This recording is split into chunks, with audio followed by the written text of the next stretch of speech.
Pokok dunia Kristen sekarang tuh dipenuhi dengan bucin banget dia. Hai semuanya, terima kasih telah mengklik video ini. Aku Nadia Ayu dan selamat datang kembali. Bagaimana kabar kalian? Semoga baik-baik saja ya, dan senantiasa dalam lindungan Tuhan dimanapun kalian berada. Amin.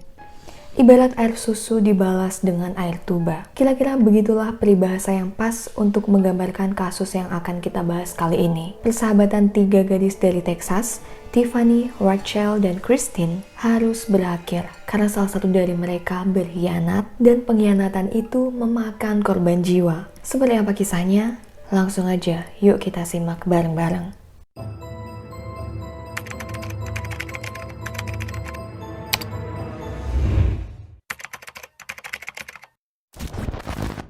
Christine Mary Paulila lahir tanggal 31 Maret 1986 di Long Island, New York, Amerika dari orang tua Charles dan Lori Paulila. Charles bekerja sebagai tukang bangunan, sementara Lori adalah ibu rumah tangga. Christine punya satu kakak laki-laki. Christine kecil tumbuh seperti bayi pada umumnya. Dia sehat, gak kekurangan suatu apapun. Karena meskipun ayahnya tukang bangunan nih, tapi kalau di luar negeri itu udah lumayan lah ya gajinya. Cukup buat memenuhi kebutuhan rumah tangga. Namun saat usianya memasuki 2 tahun, keluarga Paulila harus menghadapi cobaan yang berat. Charles sang ayah meninggal karena kecelakaan kerja. Tentunya ini membuat keluarganya sangat sedih, terutama Lori, yang kini menjadi seorang janda dan gak punya penghasilan. Karena selama ini ibu rumah tangga ya.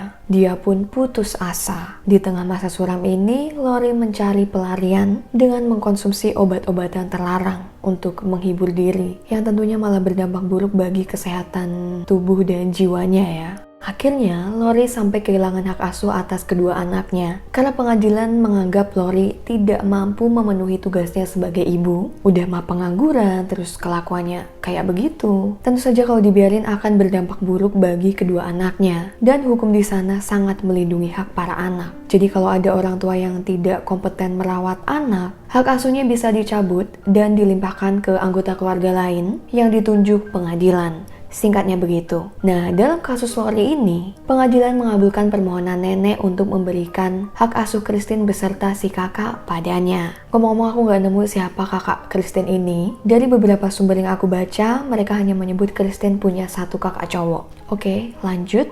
Cobaan Christine tak berhenti sampai di situ. Tahun 1991, saat usianya 5 tahun, gadis kecil itu didiagnosa menderita alopecia areata. Apa itu? Sebuah penyakit autoimun yang membuat rambut di area kepalanya rontok. Awalnya pitak di beberapa spot dan lama-kelamaan botak. Begitupun yang terjadi pada alis dan bulu matanya, rontok semua. Sebenarnya ini tidak berbahaya menurut sumber yang aku baca dari web Halo Dokter dan juga tidak menular. Tapi, kebanyakan orang yang mengidap kondisi itu mengalami tingkat stres yang tinggi, rasa percaya diri rendah, karena tentunya mengganggu penampilan banget ya. Jadi nggak pede. Dan hal ini menimpa Christine. Di sekolah dia sering diejek, diketawain karena penampilannya. Christine kan sekolah pakai wig tuh ya, rambut palsu. Nah, ini tuh suka ditarik-tarikin sama temennya, dibuat bercandaan.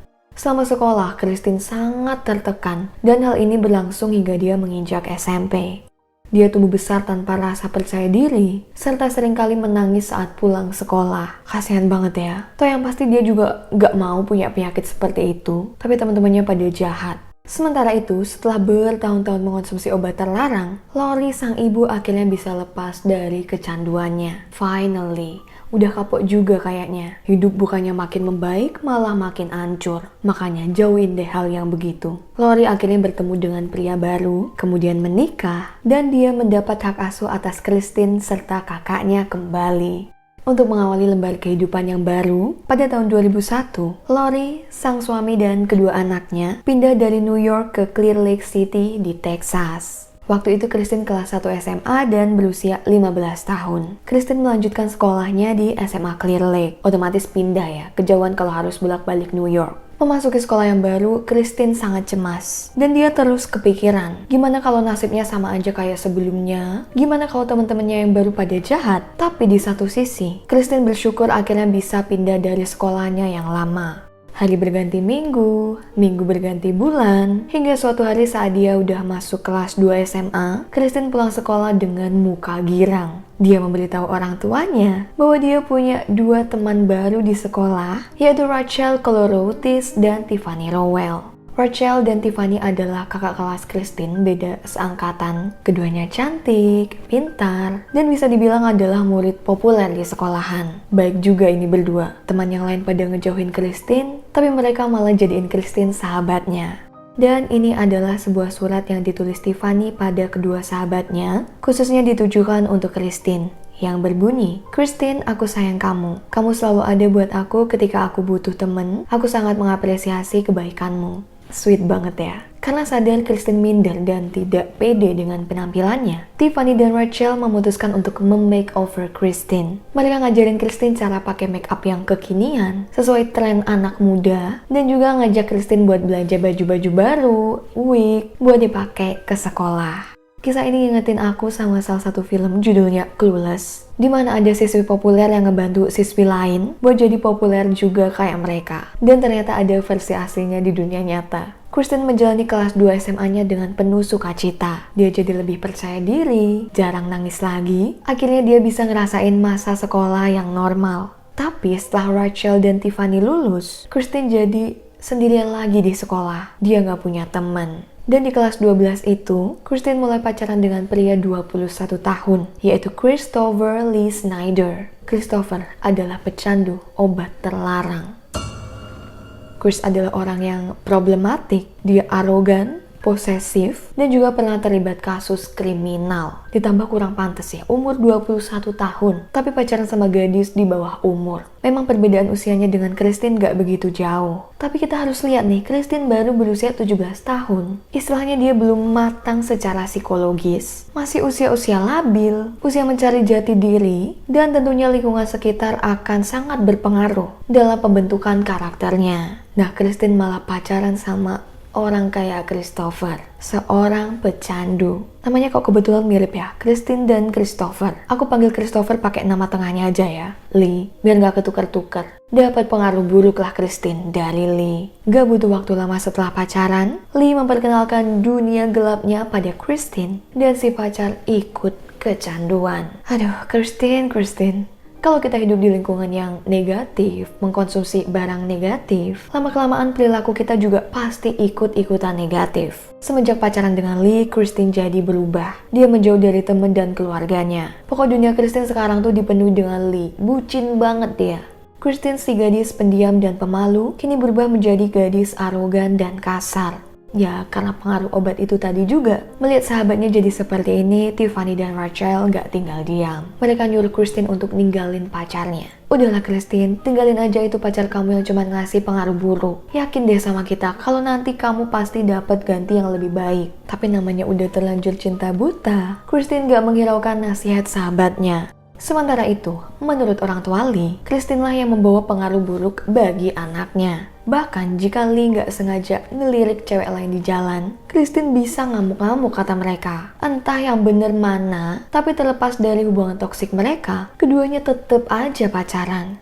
Dan hampir genap setahun hubungan mereka, Christine dan Christopher Lee memutuskan untuk melakukan hal yang sangat gila, yaitu kedua sahabat baik Christine, Tiffany dan Rachel, orang yang selama ini telah memberikan support untuk Christine.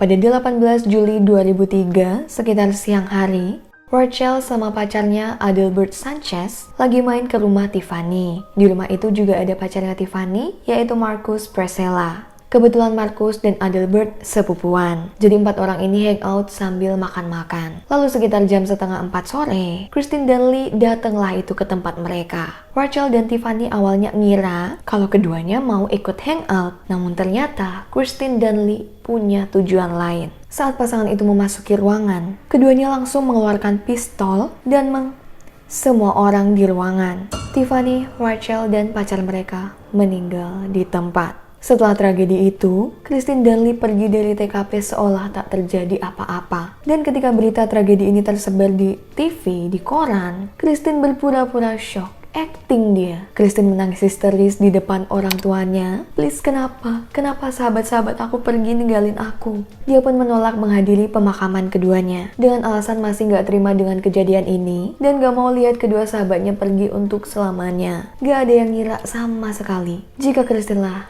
orang yang dibalik peristiwa pilu itu.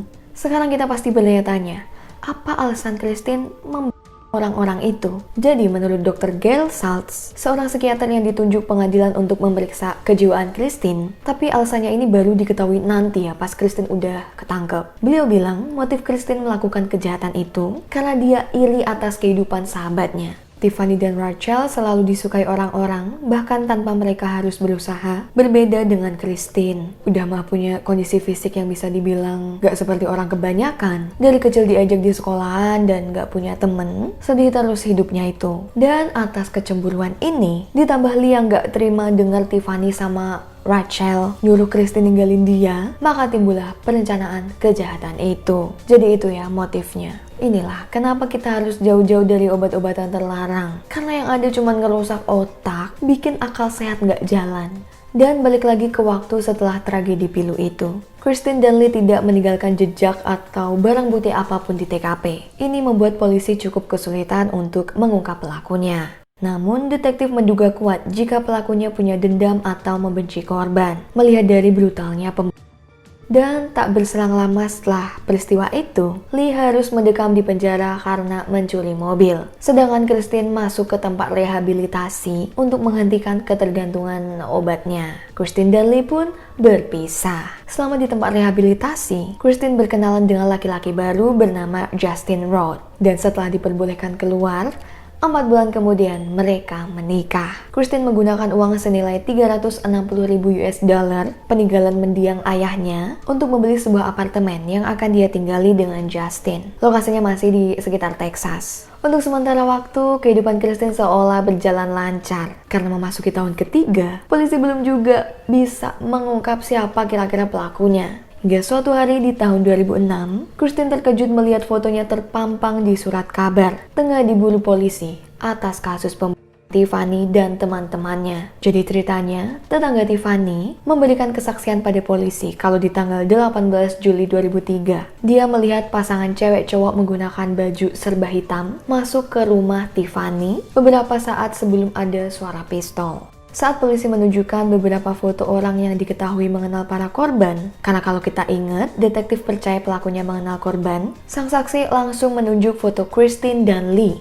Menurutnya, mereka berdualah yang dia lihat sesaat sebelum kejadian keji berlangsung. Polisi pun segera mencetak foto Kristen dan Lee kemudian menyebarkannya. Lama juga ya, butuh waktu 3 tahun buat polisi untuk tahu pelakunya. Dan karena panik, Kristen mengajak suaminya untuk pindah dari rumah. Mereka pun tinggal di sebuah motel bernama San Antonio, masih di Texas. Karena curiga dengan perangai istrinya yang aneh, Justin menyuruh Kristen untuk jujur padanya. Kamu kenapa kok jadi begini? Mana segala mau pindah nginep di motel? Coba jujur sama aku, ada apa? Ngerasa gak punya pilihan lain? Kristen pun menceritakan kejadian yang sebenarnya. Mulai dari alasan, perencanaan, hingga eksekusi. Shocklah Justin dengar pengakuan istrinya. Tapi dia bingung banget antara harus lapor ke polisi atau ngelindungin istrinya. Justin memilih opsi kedua, ngelindungin istrinya.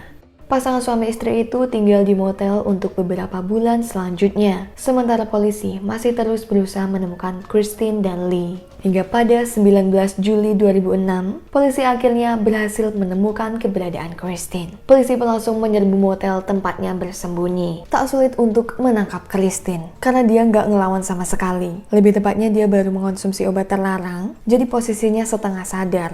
Kristen dan Justin langsung dibawa ke kantor polisi. Justin ikut dibawa untuk dimintai keterangan ya. Di sisi lain, setelah berpisah dari Kristen, Lee tinggal dengan pacar barunya di Greenville, Carolina Selatan. Dan saat tahu polisi sedang memburunya, Chris memilih untuk kabur lalu bundir. Jasadnya ditemukan pada 5 Agustus 2006. Jadi kini hanya tinggal satu orang yang harus bertanggung jawab atas peristiwa keji yang berlangsung tanggal 18 Juli 3 tahun silam. Dalam pengadilan, Kristen mengatakan bahwa kejahatan yang telah dia lakukan adalah ide Christopher Lee.